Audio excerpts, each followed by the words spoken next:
ఏంటంటే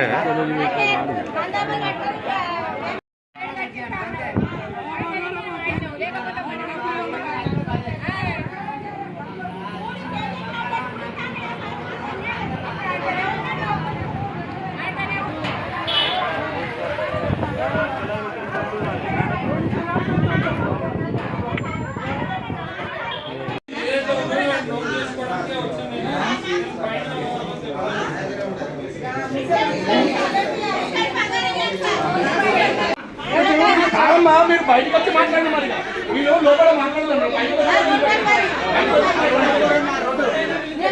సమస్య పరిష్కారం కాదు,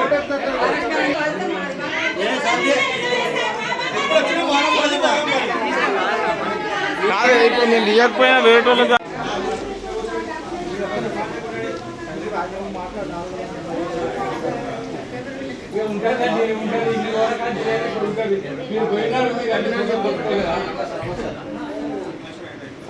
కూర్చోండి అమ్మ, కూర్చోండి. నిలబడే మాట్లాడతారు. కూర్చోండి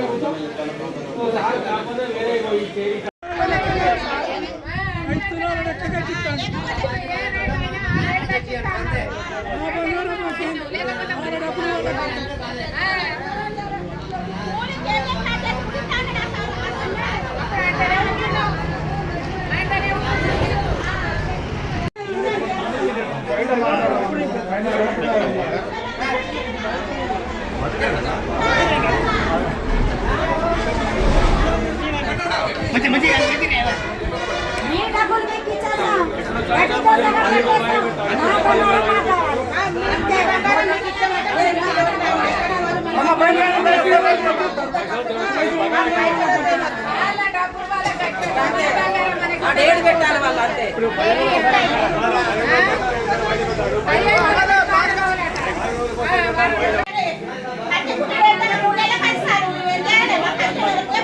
ఎప్పుడన్నా వచ్చింది అమ్మ మధ్యలో వచ్చినా చాలా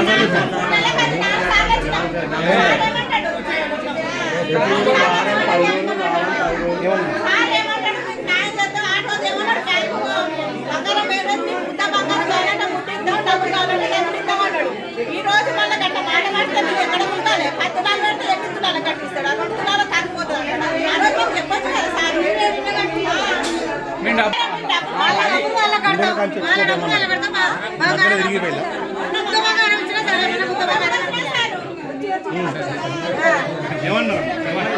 చెప్పమ్మా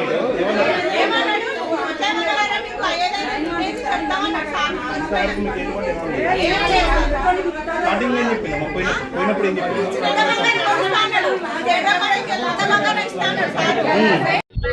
మా ఆయన పేరు మీద నా పేరు మీద మా ఇంట్లో ఇబ్బందులు ఉండడం వల్ల నేను బంగారం పెట్టిన. మా ఆయన పేరు మీద పెట్టిన నా పుస్తకాల తాడు పోయింది. నా పేరు మీద పెట్టింది ఉన్నది. అయితే ఆ రోజు మేము వచ్చి అడిగినప్పుడు ఏమన్నారు, మీ బంగారం మీకు మేము ఇస్తామమ్మ కేడెంతో సహా అని చెప్పిళ్ళు. ఇవాళ వచ్చే వరకు తులాన గ్రామ్ తీసేస్తే మా పరిస్థితులు ఇప్పుడు ఇవాళ నేను 3 తులాల తాడు చేయించుకోవాలంటే దానికి ఎంత ఖర్చు వస్తుంది? ఇప్పుడు మధ్యతరగతి పరిస్థితులలో చేయించుకునేంత ఉంటుందా? ఇప్పుడు వాళ్ళు డబ్బులు కట్టిస్తారు. ఆ డబ్బులు దేనికన్నా అప్పు రూపంలో పోతాయి. ఆ పరిస్థితులలో మేము ఎట్లా చేయించుకుంటాం? ఆడపిల్లలు ఉన్నారనో ఏ విధంగానో చేయించుకుంటాం. ఇవాళ మాకు మా బంగారం మాకు ఎట్టి పరిస్థితులలో ఇవ్వాలి. ఇస్తే మేము వాళ్ళ డబ్బులు మాకు డేట్ పెట్టాను. ఈ చేత మేము డబ్బులు ఇస్తాం, ఈ చేతికి బంగారం ఇవ్వను. మళ్ళీ ఈ వారం ఆ వారం అనుకున్నా సరిపోతుంది. నెల టైం పెట్టాను. ఇప్పుడు 4 నెలల కానుండి ఆగింది లేదు. మాకు ఇవ్వాల కావాలన్నది ఏం లేదు సిద్ధాంతం. నేను చెప్పేది అయితే నాకు దోచినంత వరకు నేను ఇది మాట్లాడతాను. నా పేరు భీమారెడ్డి. నాది 35 తులాల బంగారం పెట్టినాం. నవంబర్ 18వ తారీఖు పోయింది బంగారం. అన్నడేమో ఒక్క తులం ఒక గురిజ కూడా వేస్ట్ కాకుండా మీకు అన్ని కట్టిస్తా అన్నాడు. ఇవాళనేమో తరుగు తీస్తాడు. ఆ తరుగులో కూడా 77,000 కట్టిస్తాడు. 22 క్యారెట్ల కట్టిస్తా అంటున్నాడు.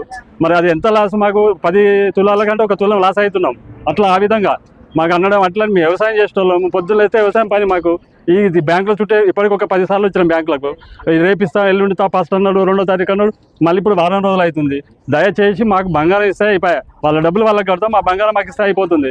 అట్లా ఆ విధంగా ఇస్తే మాకు ఏ విధంగా ఇబ్బంది ఉండదు. మేము వ్యవసాయం చేసి సంపాదించుకున్నాం. ఏదో బిజినెస్ కాదు, లేకుంటే రియల్ ఎస్టేట్ చేయలే. వ్యవసాయం చేసి పంట పండించి బంగారం సంపాదించుకున్నాం.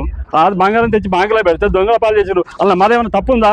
బ్యాంకు వాళ్ళ నిర్లక్ష్యం, అది మా తప్పు కాదు. అది మా తప్పును వాళ్ళ తప్పును మా మీద నొక్కితే మేము ఎంత లాస్ కావాలి? ఎంత ఎంత ఎక్కడ పోవు? ఇక్కడ వ్యవసాయం చేసి మళ్ళీ పంటలకు ధరలు లేవు, అదే ఇబ్బంది పడి నీళ్లు తాగి నిప్పులు తాగి సంపాదించుకున్నాం. ఇవాళ ఈ విధంగా తిప్పుకొని ఈ విధంగా లాస్ అంటే ఎట్లా? మా పిల్లలు మాకు కాబట్టి మాకు బంగారం ఇవ్వాలి, మా బంగారం మాకు ఇస్తే సరిపోతుంది అంతే తప్ప వాళ్ళ డబ్బులు మాకు కడతాం. ఇప్పుడు కట్టండి, ఇప్పుడు కడతాం. ఇప్పుడు ఏమన్నా ఇప్పుడు కట్టమని అది 35 తులాలు. దయచేసి మీ బ్యాంక్ వాళ్ళని కోరేది ఏంటంటే బంగారం ఇస్తే సరిపోతుంది మాకు. మీ బ్యాంక్ వాళ్ళ అధికారులను కోరేది, పై అధికారులను కోరేది కూడా అదే. దయచేసి మా బంగారం మాకు ఇస్తే మేము అదవుతాం.